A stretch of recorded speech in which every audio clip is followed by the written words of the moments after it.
Bom dia a todos. Nós vamos dar prosseguimento, então, à nossa 10ª jornada de ergonomia na Poli. Eu gostaria de chamar, então, para compor essa mesa que tem como tema Trabalho, Inovação Tecnológica e Organizacional, o professor François Hulot, que é da Universidade de Paris 1, La Sorbonne, um colaborador já nosso há bastante tempo. Gostaria também de chamar o pesquisador José Massal Jackson Filho, que é da Fundacentro e atualmente Fundacentro do Paraná. Nós vamos fazer primeiro a palestra do professor Hulot, depois o professor Massal, que é professor também, e em seguida alguns minutos para um debate. Bonjour à tout le monde.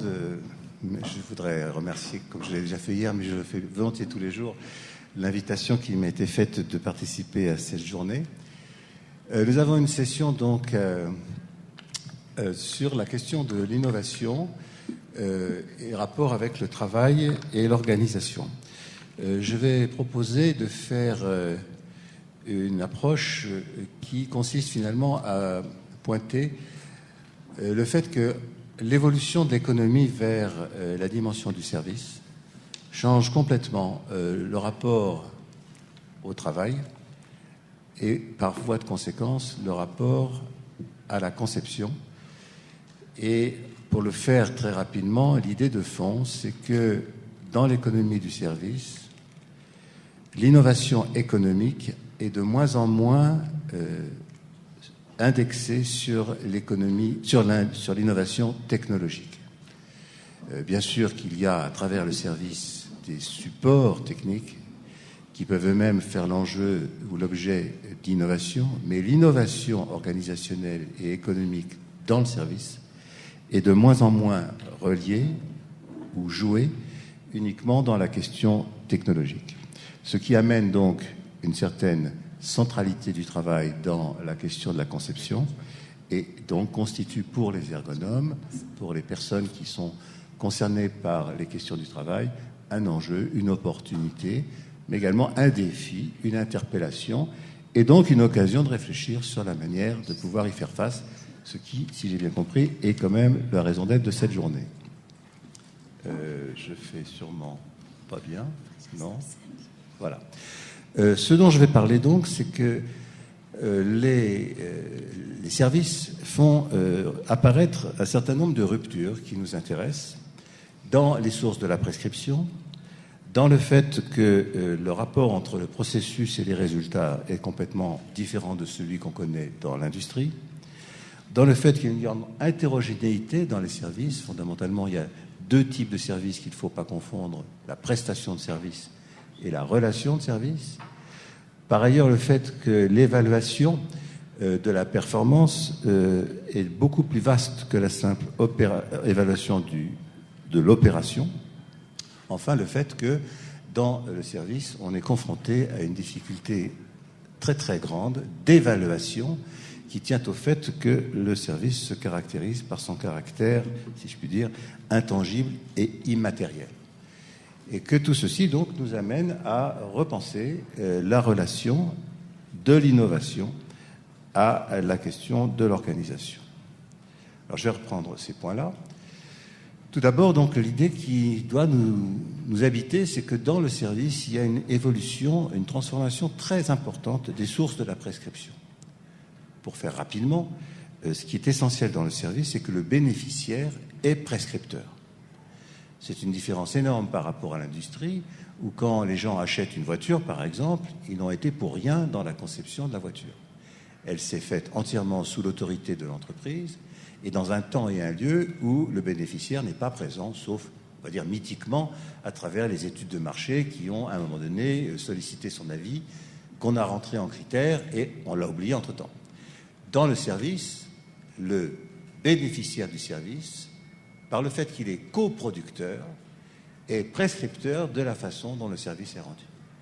Et ça, c'est très important parce que pour les ergonomes qui ont évidemment un rapport très sensible à la prescription, pour qui, chez eux, la prescription est essentiellement et uniquement, pour être sans dire, hiérarchique, c'est-à-dire qu'elle vient de ce que l'entreprise commande à faire à l'opérateur, il y a une innovation, il y a une invitation du bénéficiaire dans le processus prescriptif qui conduit à hétérogénéiser la prescription, puisque ceci va de soi, je pense, pour tout le monde.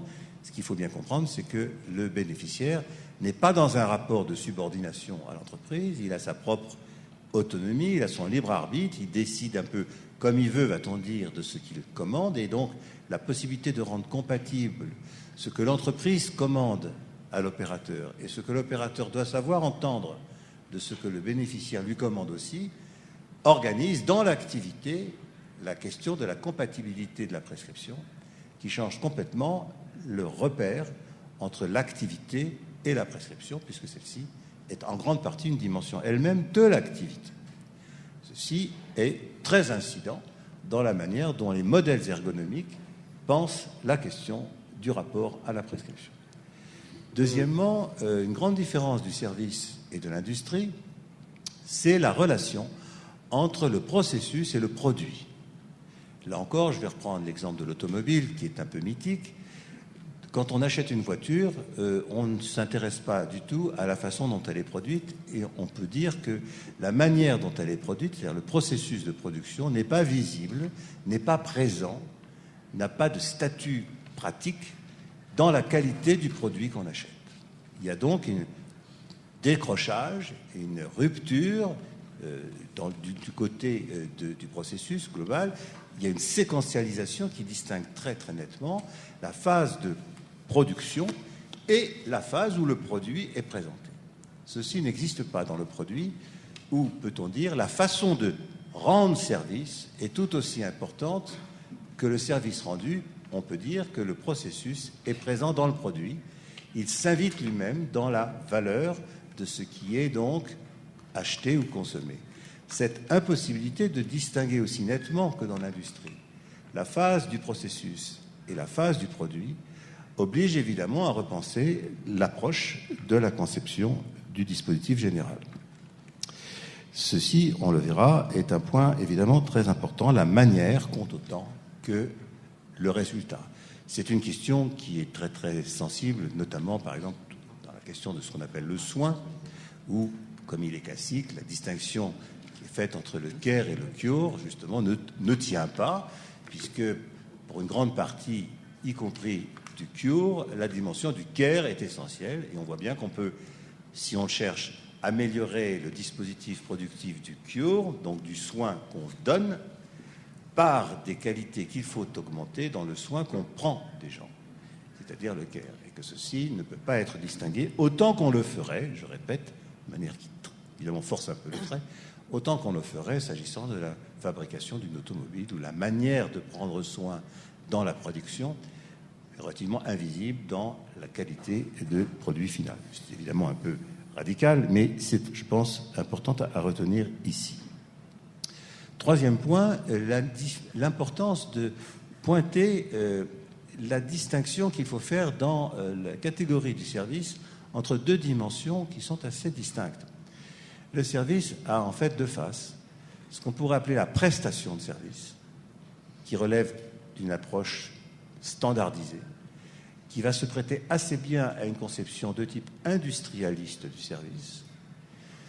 Et puis la question de la relation de service, qui, elle, relève d'une dimension du singulier, qui, précisément, ne se laisse pas attraper aussi simplement par une approche de type industrialiste et, au sens propre, ici, appelle une approche assez radicalement différente de la précédente. La difficulté, c'est que le service réel est toujours un mix entre des dimensions qui relèvent de la prestation, donc qui vont mobiliser des standards, des procédures, des règles, des référentiels, des scripts, comme on dit, et puis des dimensions plus singulières qui renvoient à la relation et où c'est la dimension intersubjective qui va être fondamentale. La tension dans l'activité entre deux logiques assez distinctes, assez hétérogènes, est un enjeu d'organisation et d'efficacité, y compris économique, du service tout court. La difficulté qui pointe maintenant, c'est celle du fait que l'espace, le périmètre d'évaluation de la performance déborde très largement le périmètre de l'opération.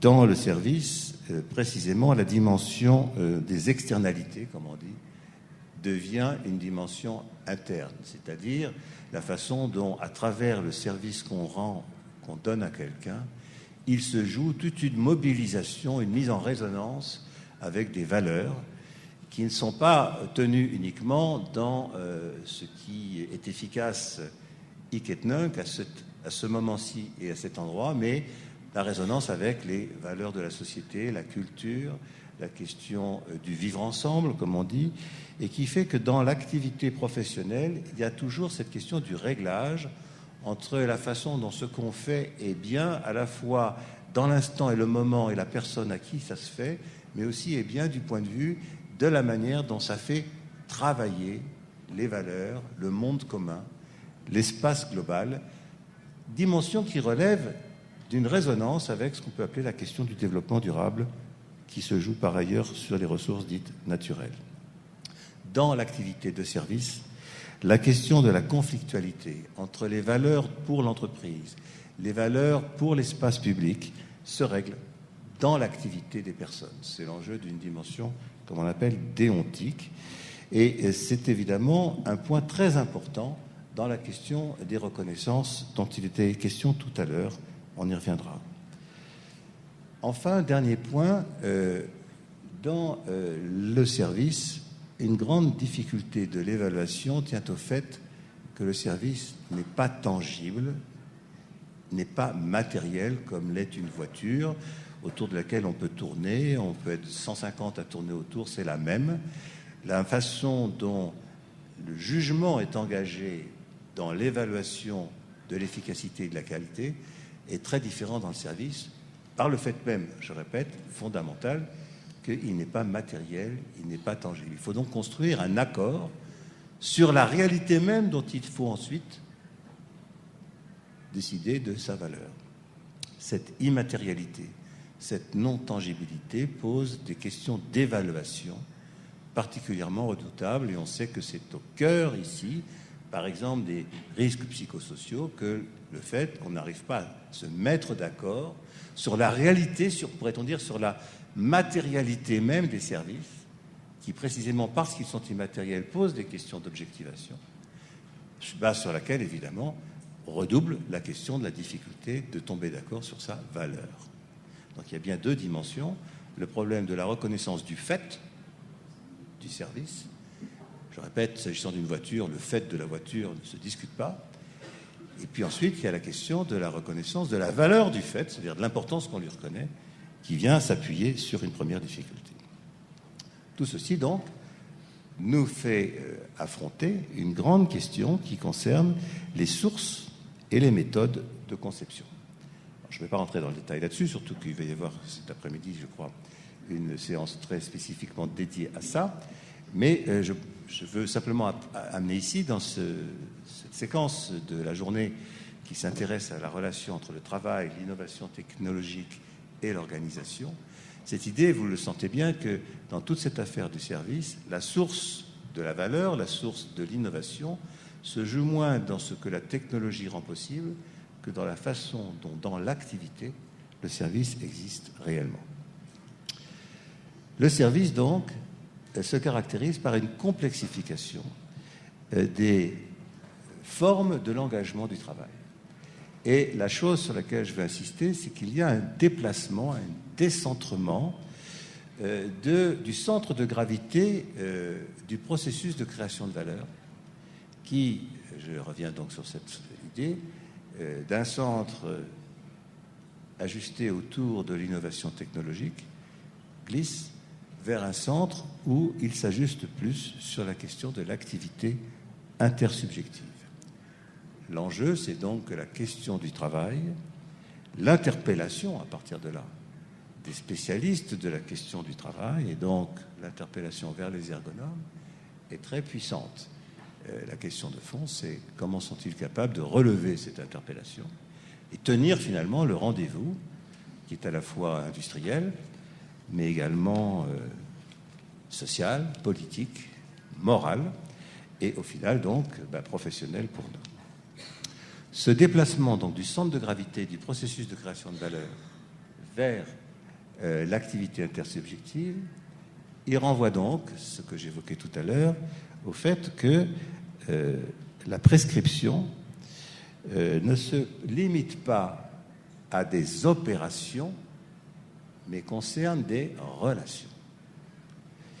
Et c'est très difficile de prescrire des relations. On peut prescrire des opérations, je dirais que les ergonomes, ils sont nés là-dedans, pour montrer que la façon de prescrire des opérations rencontre un certain nombre de difficultés, qui tiennent au fait notamment que pour tenir les opérations, il faut passer par des relations. Mais là, c'est directement dans le registre d'une relation que la question du service se pose.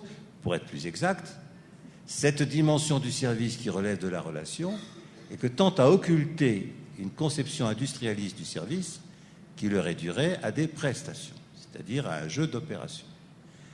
Le fait que le service est tenu par un enjeu qui se noue dans le registre de la relation change le processus prescriptif qui est beaucoup moins à l'aise. Et on voit que donc la tentation de prescrire la relation, c'est finalement une tentation qui consiste à lui faire perdre sa qualité propre pour le ramener à une prestation, et c'est ce jeu constant entre un dispositif qui est censé soutenir l'activité par une référence à des dimensions plutôt dans le registre d'une prestation, mais pour rendre possible, supposément, une relation qui n'est pas nécessairement si facilement accessible de cette manière-là. D'où une tension propre de l'activité. Quand je dis propre, je pense qu'on me comprend, elle n'est pas totalement émergente, ce n'est pas quelque chose qui n'existait pas. Simplement, c'est sa part relative, le statut, on va dire stratégique, plus grand qu'il a ici, qu'il n'avait avant. Alors, ça explique une certaine tendance dans les organisations, comme on le dit, à managérialiser, comme on dit, les affaires. C'est-à-dire, sous prétexte qu'on ne sait plus bien prescrire, on dit c'est du management. C'est une façon de considérer que comme les méthodes ne savent plus très bien quoi dire, c'est les RH qui posent. Mais les RH, ils sont bien en panne, ils ne savent rien dire du tout. Ils relancent de la prescription, des yaka faucons, et une espèce de logique d'une police comportementale qui joue beaucoup sur les savoir-faire, savoir-être, enfin toute cette poésie organisationnelle que vous connaissez, et qui laisse tout le monde complètement en plan, totalement, je dirais, en rase campagne, dans une grande désolation, peut-on dire, qui est source évidemment de grandes tensions, notamment psychiques et sociales. Il faut insister sur le fait que ce n'est pas parce qu'on passe au RH la responsabilité de dire ce qu'il faut faire que ça donne un contenu à l'activité. Il y a un changement, certes, dans la source prescriptive, ça n'assure pas pour autant un enrichissement et une densification de la qualité du contenu. Deuxième chose, les tensions, c'est un point qui je trouve très important, avec les services, dans le service, les tensions dans la règle qui se joue dans le registre du fonctionnement entrent en résonance avec les tensions entre les normes dans le registre des valeurs, et tout ceci se retrouve en tension de la subjectivité dans le registre de l'activité. Pour moi, ceci dessine un nouveau périmètre, je dis vraiment nouveau périmètre de développement de l'ergonomie, qui indique que le statut de la subjectivité dans l'activité devient un enjeu à la fois de recherche, mais très très concrètement d'intervention, donc de métier des ergonomes dans les organisations, et sur lequel ils ont la responsabilité de dire un peu autre chose que ce qui se dit par ailleurs par des approches plus RH, qui ne sont pas indignes pour ça, mais qui ne peuvent pas rentrer dans ce compartiment-là, et qui ne sont pas non plus les approches médicales, ni d'ailleurs seulement les approches psychologiques, qui sont peu engagées dans les intentions de transformation en général.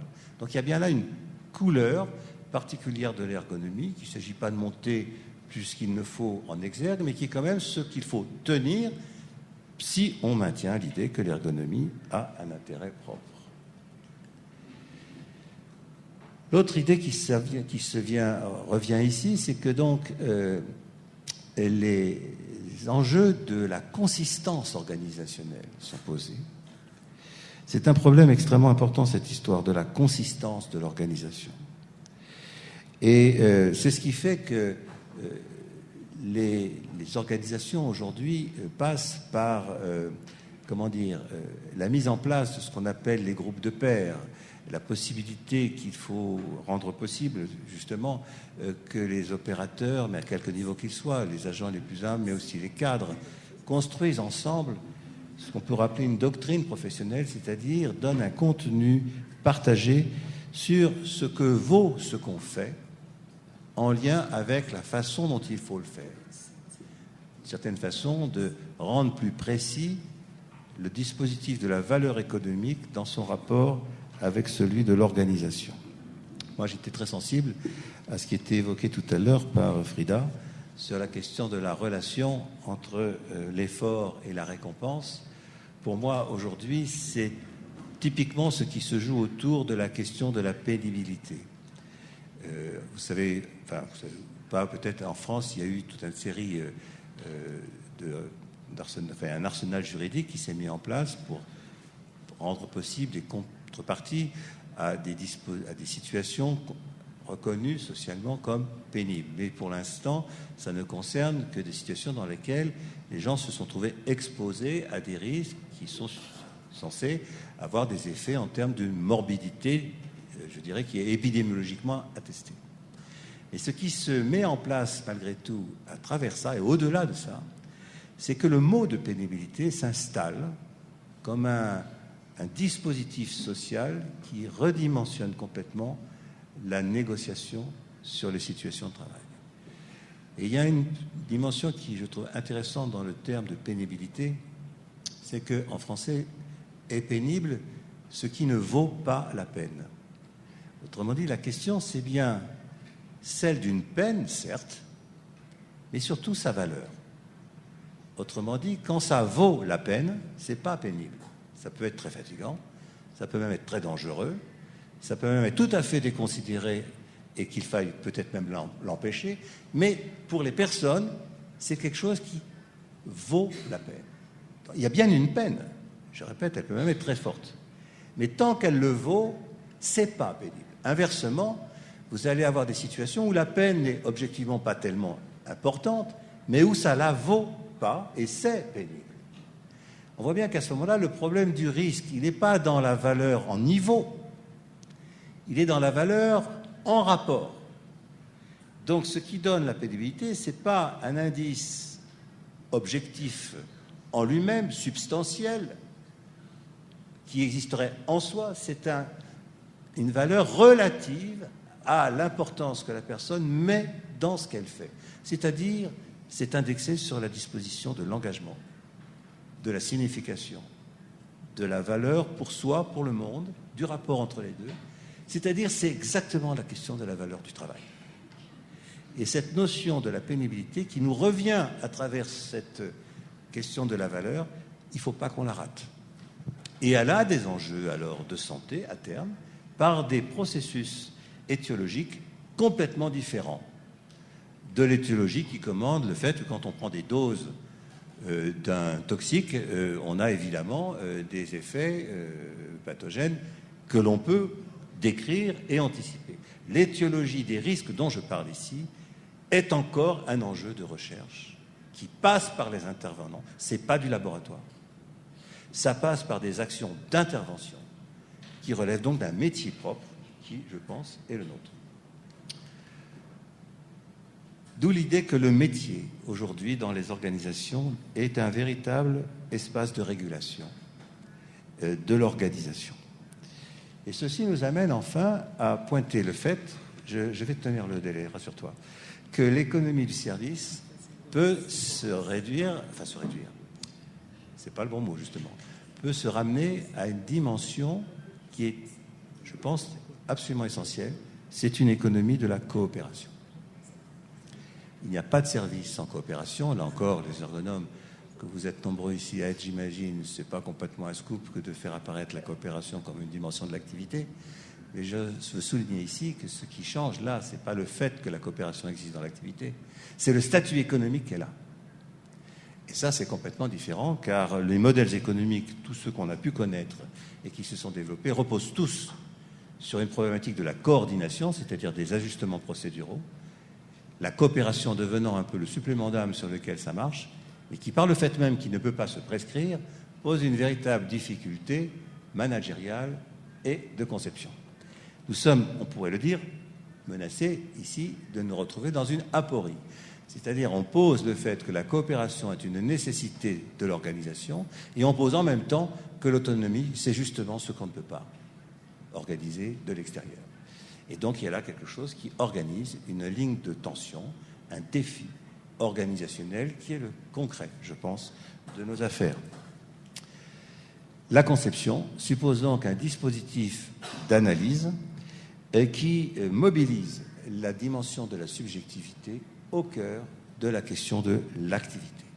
C'est ce par quoi je voulais conclure, c'est le point sur lequel j'appelle que nous autres, tous ensemble, dans le métier que nous faisons, nous réfléchissions à cette inflexion, à ce déplacement qui, dans l'histoire, a fait que l'ergonomie, comme on disait, dite de langue française, et que Danielou avait fortement, justement, souligné comme étant plutôt l'ergonomie de l'activité, car il fait beau temps qu'elle n'est plus que de langue française, ce qui est d'ailleurs heureux. Maintenant, une fois qu'on a dit que c'est une ergonomie de l'activité qui, de fait, tranche avec une ergonomie plutôt de la tâche qui règne dans l'espace, on va dire, anglo-saxon, pour faire rapide, n'empêche qu'elle ouvre cette ergonomie de l'activité de nouveaux fronts. Antérieur de quoi, la question du statut de la subjectivité dans l'activité devient un véritable enjeu de dispute amicale. Merci.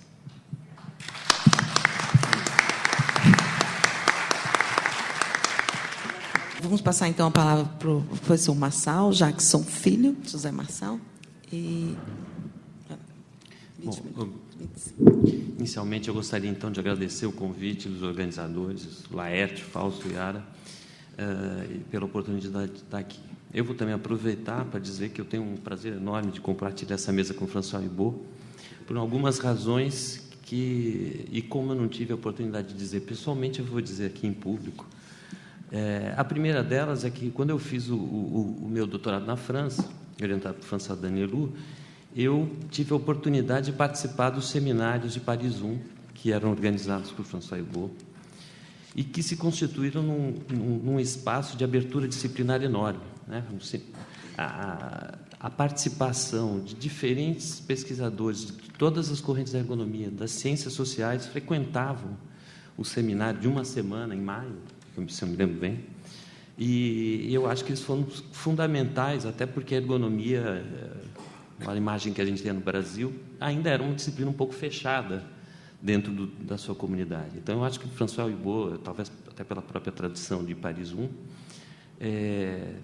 teve um papel capital nessa abertura da ergonomia para as outras disciplinas, sobretudo as ciências sociais. Um outro elemento que me faz pensar em François Hibot é o estilo da formação de Paris 1, né? Então, assim, várias escolas de ergonomia na França, e os ergonomistas de Paris 1 eu sempre considerei os mais simpáticos quando eu frequentava os seminários, né? Em outras escolas, as pessoas estavam sempre com terno e gravata, e os alunos formados por François Hibot sempre despojados, alegres.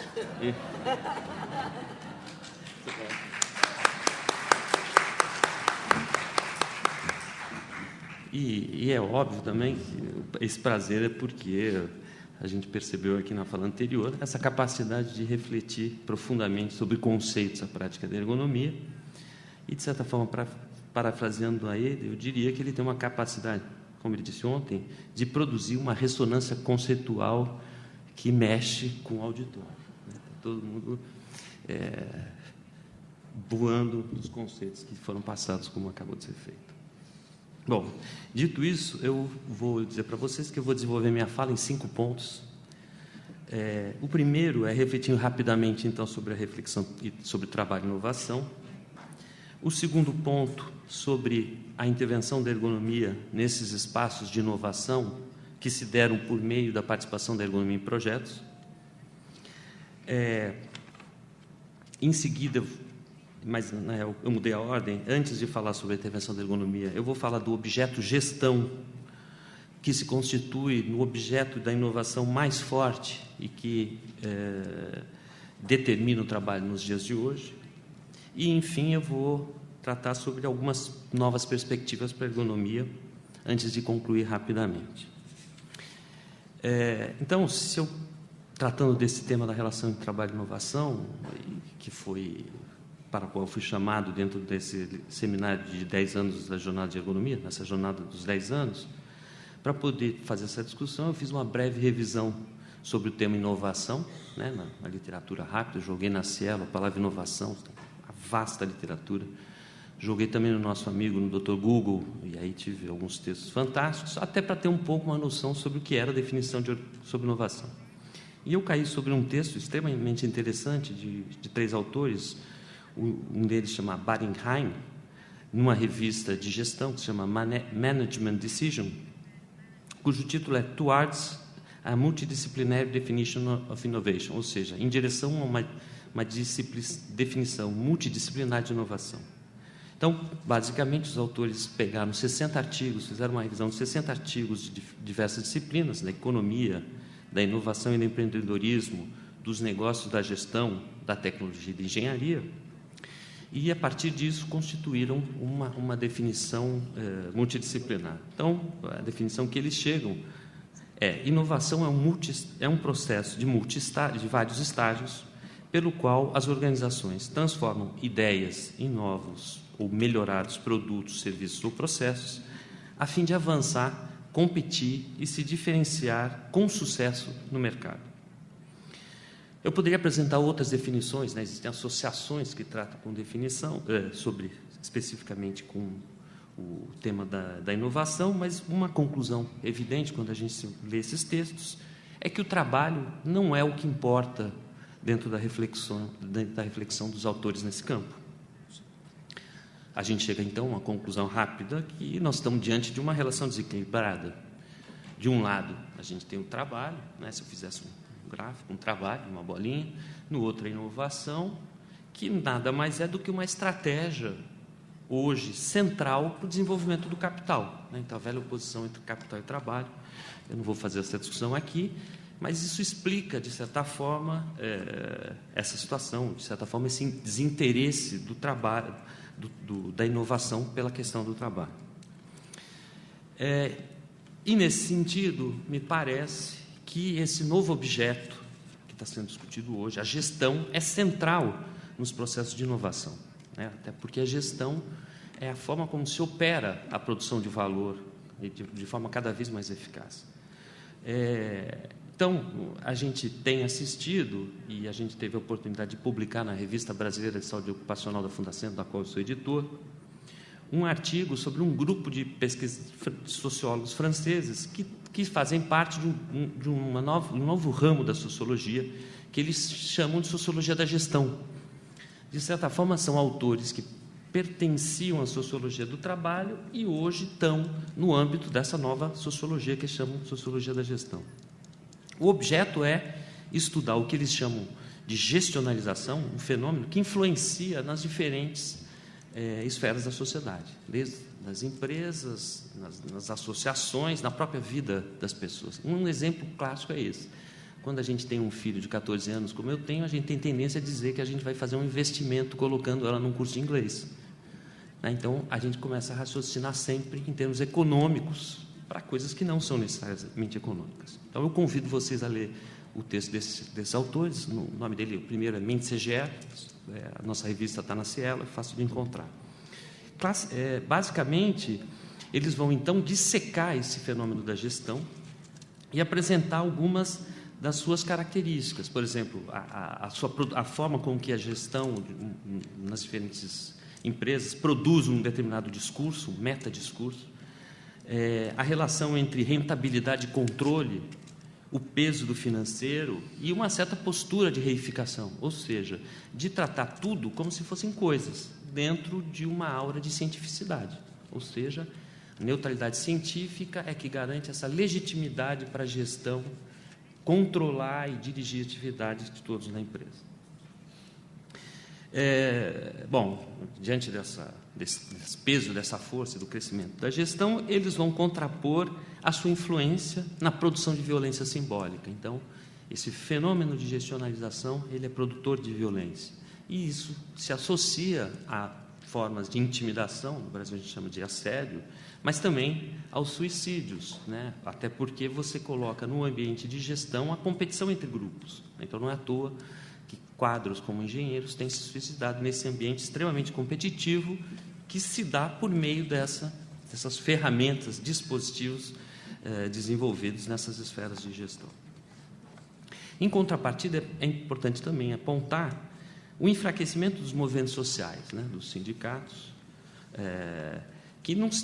cujo peso político, né, na definição dos rumos das empresas tem sido cada vez menor. Um exemplo até caricato foi um estudo feito por um colega da Fiocruz, Augusto Pina, que, ao estudar o processo de intensificação do trabalho na fábrica da Mercedes-Benz aqui no ABC Paulista, mostrou que, em determinados momentos, a própria comissão de fábrica, os atores da comissão de fábrica, pertencentes ao sindicato dos trabalhadores da Mercedes-Benz, se colocam a serviço da gestão. Eles dizem que o papel deles é fazer a cogestão. Ou seja, a gestão, então, ela tem até a capacidade de envolver os próprios trabalhadores no seu próprio controle, né? Que é muito, muito grave.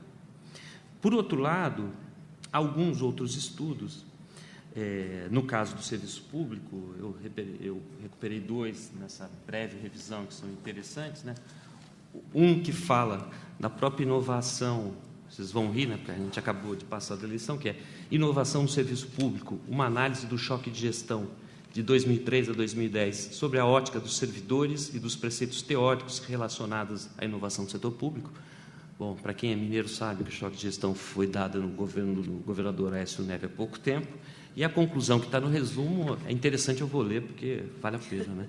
Dos resultados observados, pôde-se averiguar que o choque foi uma mudança de cunho estritamente gerencial, que inovou em termos estratégico, tecnológico, estrutural e de controle, não obtendo o mesmo êxito em relação às dimensões humana, cultural e política da mudança. É óbvio, né? A gente já podia esperar isso. Um outro artigo também interessante, que foi feito no serviço, na Justiça do Rio Grande do Sul, mostra a contradição entre a introdução de ferramentas de tecnologia, de informação que deveriam auxiliar os trabalhadores e que, na verdade, deterioram as condições de trabalho. Então, a introdução da gestão até nos serviços públicos, ela coloca problema. Hoje a gente tem uma tendência de controlar o trabalho dos juízes, né, de número de processos, né? A gente está falando aqui de serviço, de produção de serviço, de relação entre pessoas, mas o trabalho dos juízes é avaliado pelo número de projetos que ele é capaz de lidar. Mas a gestão pode ser mais grave ainda, né? Eu e o Rodolfo tivemos a oportunidade de participar num congresso recente de uma rede que se chama Working on Safety Net, né, na Europa. Aliás, eu agradeço publicamente, porque foi o Fórum de Acidentes que permitiu que eu estivesse lá. E um pesquisador francês fez uma conferência em que ele mostra claramente como os diversos acidentes que foram causados na BP se devem à liberdade gerencial das diferentes unidades. A falta de controle sobre as escolhas de gestão, e no caso daquela empresa, e suas relações relativamente promíscuas com os agentes de regulação público, é que determinaram a série de acidentes que a BP ocorreu. Então, a gestão é e deve ser um objeto de ação e de compreensão. Mas ela, de certa forma, e eu insisto nisso, ela é um objeto maior da inovação das empresas hoje. E daí a nossa preocupação. Bom, nesse sentido, eu posso então falar um pouco sobre a perspectiva da ergonomia nessa busca de influenciar os processos de inovação. Bom, como eu disse antes, elas estão atreladas ao desenvolvimento da ergonomia de projeto, da qual nós temos aqui presente François Danilou, que é um dos grandes, foi um dos maiores expoentes na França, junto com Jacques Tourreau e outros, Leonard Pansky. que era uma tentativa de participar, desde a etapa de projeto, na melhoria das condições de trabalho. Se a gente volta um pouco antes no tempo, a gente vai ver que essa tradição da ergonomia da atividade, que se funda na análise ergonômica do trabalho, desde os anos 70 e 80, fez uma crítica radical do Taylorismo e que, de certa forma, se demarcou da ergonomia tradicional, a qual François Hilbert se referiu como ergonomia da tarefa. Então, a ergonomia tradicional, se vocês entrarem nos sites de algumas universidades americanas, vocês vão ver que eles se colocam como uma sequência natural do Taylorismo. A ergonomia da atividade, ela se demarca disso. Ela vai produzir uma série de conhecimentos sobre o trabalho, nas diferentes situações singulares de trabalho, mas, sobretudo, mostrar a inteligência dos trabalhadores, a grande contribuição de Alain Wissner. O seu desenvolvimento, a gente não pode deixar de dizer, que foi apoiado, como a gente discutiu ontem, pela legislação. No caso da França, nas chamadas loi Auroux, que permitiam que, quando uma empresa, e que vale até hoje, de certa forma, né, eu não estou bem ao certo, mas está atrelada a isso, quando uma empresa tem uma nova introdução de uma nova tecnologia, os trabalhadores têm o direito de saber dos possíveis riscos que isso pode causar. Esse espírito que foi contido nessa lei foi o que fez com que, e eu tenho que aqui homenagear meus colegas Milton Martins, Carlos Diniz e Liz Rocha, que participaram no processo de elaboração da NR17 e que, ao introduzir a análise ergonômica do trabalho nessa norma, o objetivo era isso, que a análise ergonômica do trabalho pudesse inspirar a ação de fiscalização a partir de um certo debate social. Então, era esse o espírito que estava. Bom, se a ergonomia, então, ela faz essa crítica do Taylorismo, se ela produz um novo conhecimento sobre o trabalho, se ela tenta colocar o trabalho no seio do debate público, instrumentalizando os atores na transformação, a partir de meados dos anos 80, a gente começou a sentir falta da possibilidade de influenciar de fato a transformação, né? E aí que começam a ser desenvolvida a ergonomia de projetos. Vários avanços foram realizados. A comunidade da ergonomia praticamente passou, quase que na sua integralidade, a trabalhar em processos de projeto, nos diferentes setores, informática, industrial, inclusive até de serviços. Mas, no meu entender, a gente se encontrava no bojo da reestruturação da produção, ou seja, na introdução do toyotismo, né? Cadeias de produção, lean production, né? Just in time no Brasil, que a gente entende mais, um grande nível de avanço tecnológico. E, a despeito das mudanças instituídas nos processos de trabalho, ainda a gente não conseguiu superar, em muitas situações, os problemas das condições de trabalho.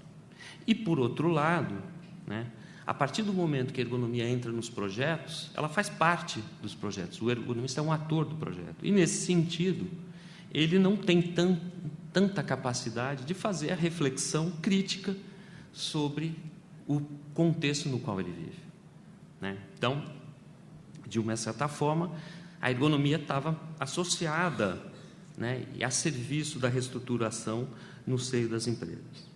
E com um problema maior, que, no meu entender, é o objeto dessa discussão aqui, é que a gestão escapava à ação dos ergonomistas. Se nos projetos a gente pode atuar na questão do desenho do posto de trabalho, na formação dos atores e até da organização, o espaço de gestão, por mais que a gente influenciasse a gestão dos projetos, não estava sob o nosso alcance. E a gestão, no meu entender, e como tem mostrado a sociologia da gestão, tem se constituído, então, na grande inovação que está condicionando sobremaneira o trabalho nos dias de hoje. Bom, a questão que eu devo colocar aqui para vocês é como, então, no debate de ontem, qualificar o trabalho no mundo das empresas, como participar desse processo de qualificação. Qual é a nossa saída para isso?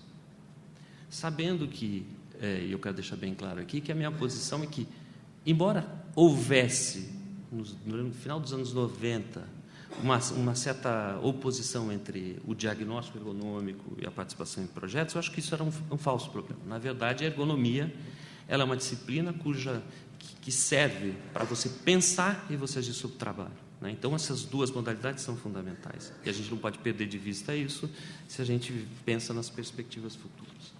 Então, quais seriam as perspectivas para nós no campo da ergonomia?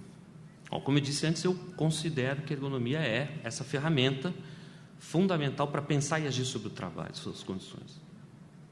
Lógico que associadas também à produção das outras disciplinas científicas, como a sociologia, a etnografia, a economia, o trabalho, etc.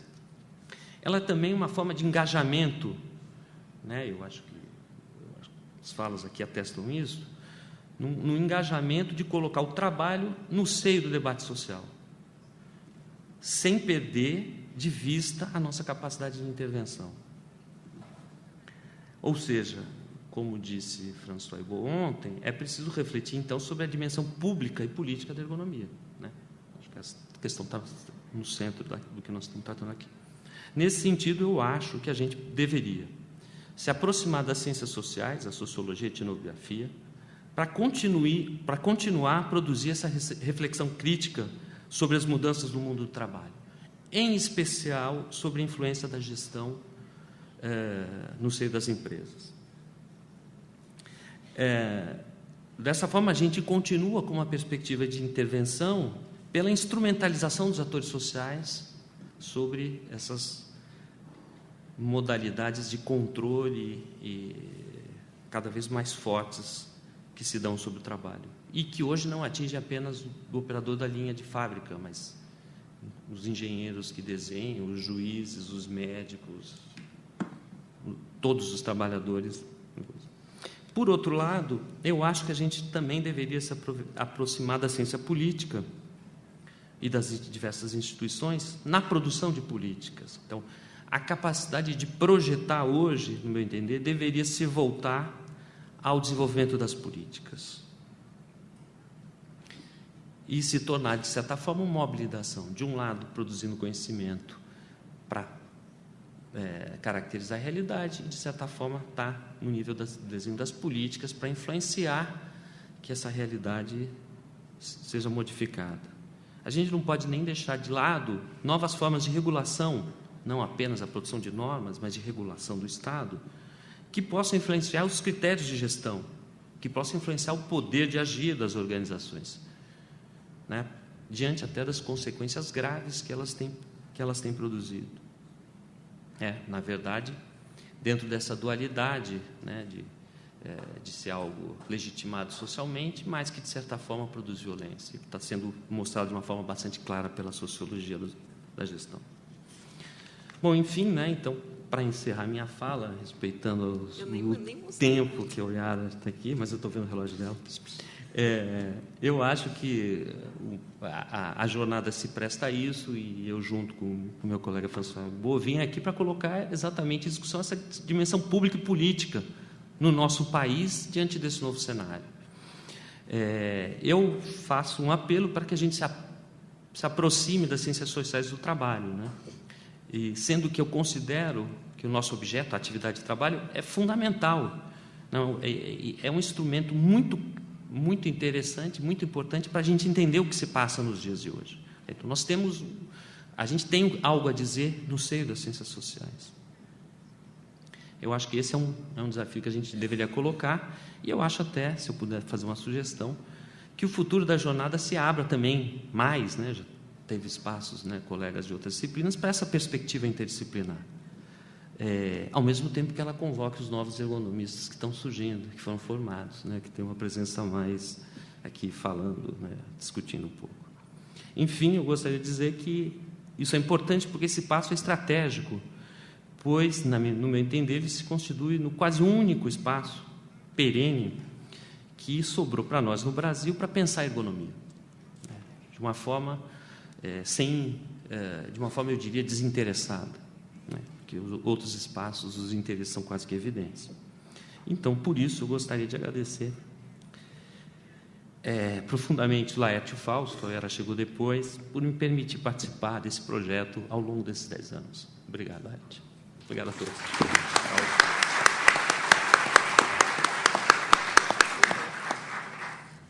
Bom, Então, agradeço a fala do professor Marçal. Muito obrigada pelas palavras gentis.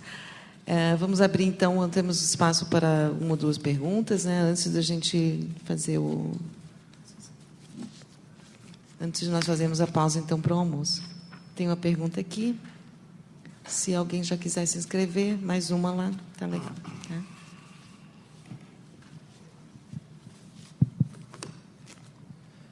Bom dia, meu nome é Leonardo, eu faço pós na UFSCar, na Engenharia de Produção. Eu vou levantar aqui, né, a gente está num evento de 10 anos da Jornada de Ergonomia, eu vou levantar aqui um debate que aconteceu na revista Produção, que muitos aqui já devem estar cansados de debater, mas eu acho importante levantar novamente, que foi inclusive um professor aqui da Poli, o professor Salerno, ele fez uma proposta, né, escreveu um artigo na revista falando de como o projeto organizacional, a sociotécnica, poderia se aliar à teoria da ergonomia da atividade para juntos desenvolver novos projetos de trabalho, né, enfim, teoria e prática. E houve a resposta do professor Marçal e do professor Chico Lima, né, falando que não, são duas teorias diferentes, mas que estão em disputa, né? Essa acabou sendo a resposta. Só que é interessante, né, pensar que essa proposta, por que essa proposta foi feita, né? Por que foi considerada essa aliança entre as duas teorias? E aí, quando o professor Marçal começou a falar, existe uma diferença entre a gestão e o trabalhador, existe uma relação contraditória capital e trabalho, mas não vou tocar nessa questão. E quando se desvia dessa questão, né, essa propostas como essa de a sociotécnica ou de outras teorias relacionadas à tarefa ou não, ou a comportamental, tentarem se aliar à ergonomia, né, para utilizar dos conceitos, dos avanços da teoria da atividade para melhorar a forma de gestão, né, e aí controlar mais os trabalhadores, enfim, torná-los mais produtivos. E eu acho importante, né, colocar essa questão até... Por favor, pergunta. Senão a gente enfim, vai ser... Eu queria levantar novamente essa questão, né, por que essas duas teorias não podem se juntar? Você, 10 anos depois, falasse por que ainda não pode se juntar. Obrigada. Bom, também, não sei se eu me lembro exatamente do texto que serviu de base do Mário Salerno. O que eu me lembro é que havia dentro da perspectiva do projeto organizacional, a utilização do trabalho era algo meio instrumental. Eu lembro que o Mário Salerno colocava claramente que, na perspectiva da engenharia de produção, o que importa é o que entra e o que sai. E a gente tentava falar, para entender também o que entra e o que sai, precisa olhar o que se passa no processo. Então, tinha uma diferença clara na necessidade do trabalho como produção de valor. Não que o Mário Salerno, pelo contrário, ele é um cara humanista, só que ele estava sendo claro, dentro da perspectiva do projeto organizacional, e não é isso que é a variável que nos interessa. Essa era a grande questão. E a gente estava dizendo, não, é necessário. E o Francisco Lima, mais do que eu, porque ele é um engenheiro mecânico também, eu sou engenheiro de Minas, mas ele é mais da produção do que eu, ele defendia o trabalho como central para a produção, até baseado na teoria marxista. Eu sei que eu sou voto vencido, o François também pode entrar nesse debate, que no caso da ergonomia, essa relação entre eficiência e saúde, ela é o grande... Como conseguir fazer isso, até porque o Alain Wisner dizia, a ergonomia é uma disciplina reformista, ela não é revolucionária. A gente não quer fazer a revolução. A gente quer, dentro do espaço das empresas, das instituições, que as pessoas consigam trabalhar nas melhores condições de trabalho. Então, um dos grandes desafios de qualquer ergonomia é você manter produzir melhores condições de trabalho, mas também gerando valor, né? Eu sou um pouco cético com relação a isso, né? Eu acho que em muitas situações isso é possível, em outras é muito difícil que a busca por condições de trabalho não sirva apenas para que as empresas ganhem mais e depois descartem as pessoas, né? É um pouco que a gente assiste. Então, nesse sentido, o que a gente acompanha no âmbito da sociologia da gestão é que a gestão está sendo uma máquina cada vez mais importante para moer as pessoas. Então, nesse sentido, eu tenho tendência a ter uma postura mais reflexiva, a sair para trás para olhar, para ver e analisar como as coisas estão se passando e ajudar os atores sociais a fazer política. Esse é o outro, se a gente fala em marxismo, é importante falar de política. Ou seja, que as pessoas que têm menos parte, menos privilegiadas, negociem com os que são privilegiados da sociedade a sua parte. A definição de Rancière, que Francisco Oliveira costuma utilizar, que eu acho que é bastante importante.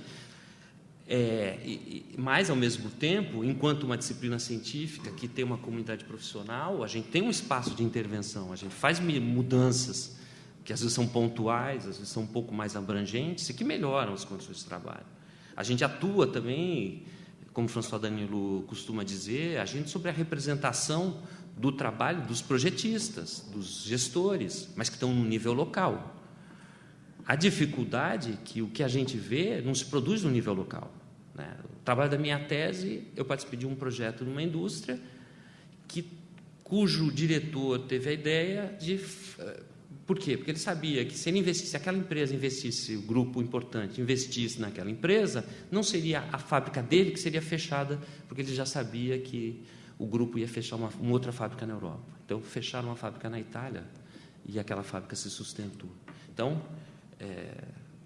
esse é o nosso dilema, tentar melhorar, modificar as coisas de um ponto de vista pontual, mas eu acho que, de um ponto de vista de sociedade, a gente tem que estar tendo um olhar para o que está se passando e produzir um conhecimento outro para que a sociedade faça a sua opção, né? Então, nesse sentido, eu acho que a tua pergunta é totalmente pertinente. Eu até tinha pensado em fazer um pouco desse debate, desse número, mas acabou que eu acabei tomando outros caminhos. Mas é exatamente isso. Essa associação que você faz de projeto organizacional e gestão é totalmente pertinente. Obrigado. Professor Urbon, gostaria de dizer algumas palavras também a respeito da pergunta.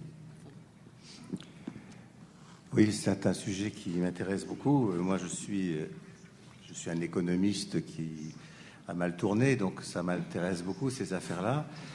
Je trouve la question vraiment tout à fait essentielle. Je répondrai peut-être un peu différemment que Marcel, en fait. Moi, je dirais que, bien entendu, notre travail, ça consiste à faire évoluer la gestion. De la même façon que tout un temps, et ça reste vrai, un des rôles importants des ergonomes a été de faire évoluer les métiers d'ingénieur et les problématiques techniques. La question, c'est comment. On partage avec la gestion, mais j'irai plus loin, avec l'économie, un mot commun, c'est le travail. Mais évidemment, le contenu qu'on lui donne n'est pas tout à fait le même. Et donc l'enjeu de la rencontre, c'est de préciser qu'est-ce qui se joue dans cette distinction et dans quelle mesure il est imaginable qu'une des parties arrive à attraper, à prendre, à inclure l'autre.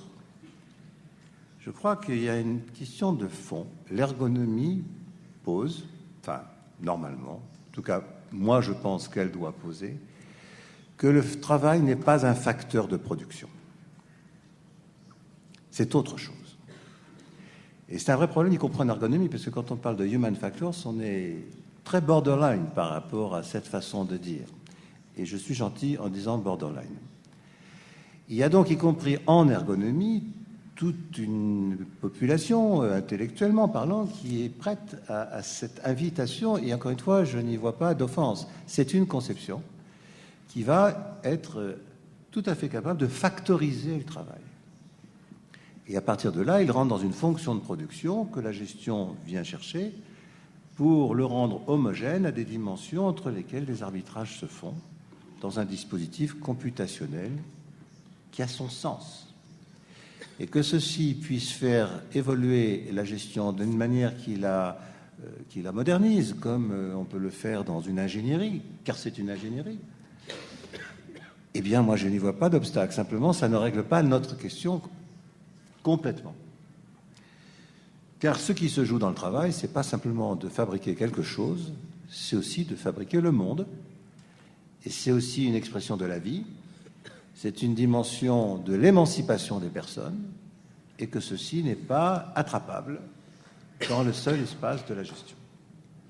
Manque dans cette histoire le dispositif arbitral, surplombant de la gestion. A été évoqué tout à l'heure que justement il y a des problèmes aujourd'hui de la gestionnarisation, on pourrait dire, c'est qu'elle n'a plus de surplomb et qu'il n'y a pas d'instance qui lui permette de lui donner une place relative à d'autres. Sa posture idéologique dominante fait qu'elle est tout à fait demandeuse de prendre tout ce qui traîne sous son autorité pour plus la renforcer que la faire bouger. Ça, c'est ce que je crois que nous ne devons pas laisser faire. Mais pour ça, il faut qu'on tienne ce qui justifie qu'on résiste un peu ou qu'on se tienne dans des prudences. Et il ne faut pas que ce soit non plus simplement une posture corporative. La différence de ce qu'évoquait Marcel tout à l'heure, moi je dirais que l'appel à faire, ce n'est pas simplement aux sciences sociales, etc. Il faut rentrer dans la gestion. Il faut rentrer dans l'économie. Et il faut aller chercher ce qui, dans la gestion et dans l'économie, n'est pas réglé. J'évoquais hier cette histoire de résonance des failles. La gestion n'est pas à l'aise, elle n'est pas en paix. Elle n'est pas tranquille dans la façon de mettre en même temps la question de la ressource humaine et du capital humain. Elle n'est pas tranquille. Et il ne faut pas confondre la gestion comme domaine avec des théories de gestion, qui sont des postures possibles, mais diverses.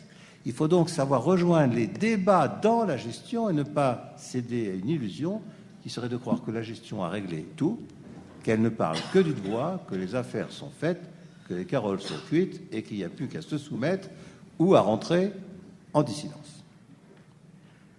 Ça, il y a un problème de culture, alors, chez nous, de ce qui se passe à l'intérieur de la gestion, où ça travaille pas mal sur ces affaires-là. Alors, un point pour m'en tenir à ça, qui, je crois, est absolument stratégique.